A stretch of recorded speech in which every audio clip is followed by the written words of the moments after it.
Yang namanya hubungan suami dan istri, kalau tidak ada pertengkaran itu tidak seru, Bu. Apakah Ibu setuju dengan saya? Karena bumbu-bumbu berupa pertengkaran, rasa cemburu, amarah, kecewa, sedih, sakit hati, inilah yang membuat pasangan semakin dewasa dan bijaksana dalam membuat keputusan. Bonusnya, membuat hubungan kalian makin menguat. Jadi kalau ada pasangan bercita-cita ingin rumah tangganya adem ayem selamanya, itu menurut saya kurang tepat dan tidak akan pernah terjadi. Kalaupun ada rumah tangga adem ayem selamanya, tidak ada konflik sama sekali, artinya ada salah satu di antara mereka yang memendam unek-unek dan tidak mau membagikan apapun ke pasangannya. Sakit hati, diam. Kecewa dan jengkel sama pasangan, disimpan sendiri. Lama-lama sakit stroke orang ini, Bu. Jadi, Bu, kalau sesekali Ibu berdebat dengan suami, kecewa dengan keputusan atau sikap suami, itu hal wajar. Dan syukuri, Bu, masalah itu mendewasakan, menjadikan kita lebih bijaksana dan menguatkan ikatan emosional Ibu dengan suami. Ingat, Bu, menggabungkan dua kepala dengan isi yang berbeda itu tidak mudah. Menyatukan dua orang dengan prinsip yang berbeda karena perbedaan tempat tumbuh dan berkembang itu sulit. Akan selalu ada saja hal yang tidak sesuai di mata Ibu mengenai keputusan suami. Akan selalu ada hal yang tidak tepat dalam pandangan suami mengenai sikap Ibu. Dan jika terjadi konflik, lakukanlah 4 hal sederhana ini sehingga konflik yang terjadi antara kalian bisa membuat Ibu dan suami makin kuat ikatan emosionalnya. Sebelum saya lanjutkan, saya mau minta Ibu mencatat nomor konsultasi saya lebih dulu, yakni di nomor 0811126441. Ibu boleh menghubungi saya melalui chat WhatsApp maupun telepon pada jam kerja kami, yakni Senin sampai dengan Sabtu. Melalui nomor konsultasi tersebut, Ibu bisa menjelaskan detail masalah rumah tangganya seperti apa. Dan bimbingan rumah tangga di tempat saya bersifat psikospiritual. Saya menggabungkan ilmu psikologi dengan kekuatan spiritual. Jadi, saya tidak sekedar mendengarkan curhat Ibu seperti saat Ibu curhat pada teman atau keluarganya.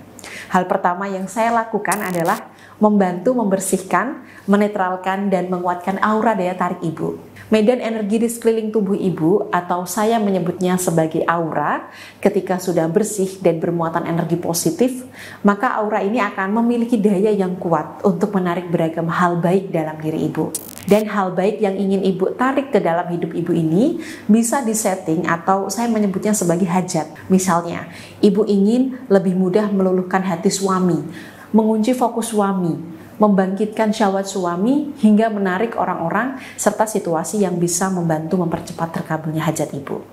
Setelah aura diperbaiki, saya juga akan membantu memberikan bimbingan lahiriah seperti apa yang perlu Ibu lakukan, keputusan apa yang baik untuk Ibu ambil, bagaimana menghadapi suami yang bersikap A, B, dan C, atau ikhtiar lahir lain yang bisa Ibu lakukan. Insya Allah, ikhtiar kita akan lebih optimal, Bu, karena ada ikhtiar lahir berdasarkan realitas dan dilengkapi doa serta energi buka aura. Nah, bagi Ibu yang saat ini ingin segera menyelesaikan masalah rumah tangganya, bingung membuat keputusan, sudah hampir putus asa karena masalah yang sama terus-menerus terjadi, maka jangan segan menghubungi saya ya, Bu.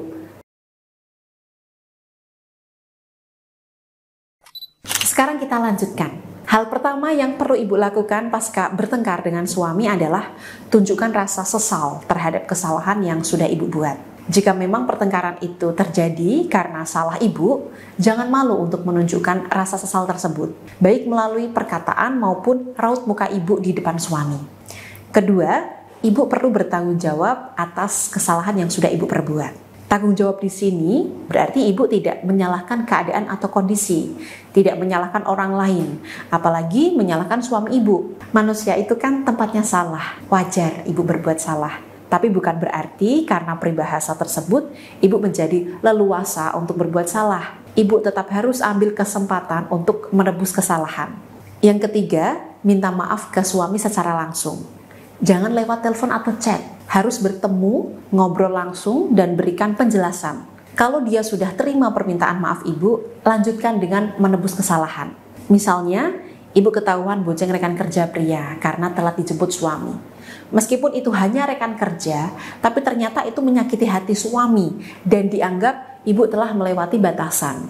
Maka tebuslah dengan perlakuan yang menurut Ibu harganya itu 3 kali lipat lebih besar dibandingkan kesalahan itu.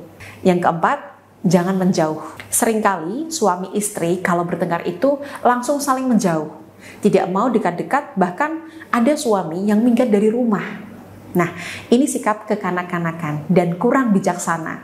Jika suami marah pada ibu, sebaiknya ibu tidak menjauh, tetap dekati suami, meskipun dia tidak mau menyentuh atau mengobrol dengan ibu.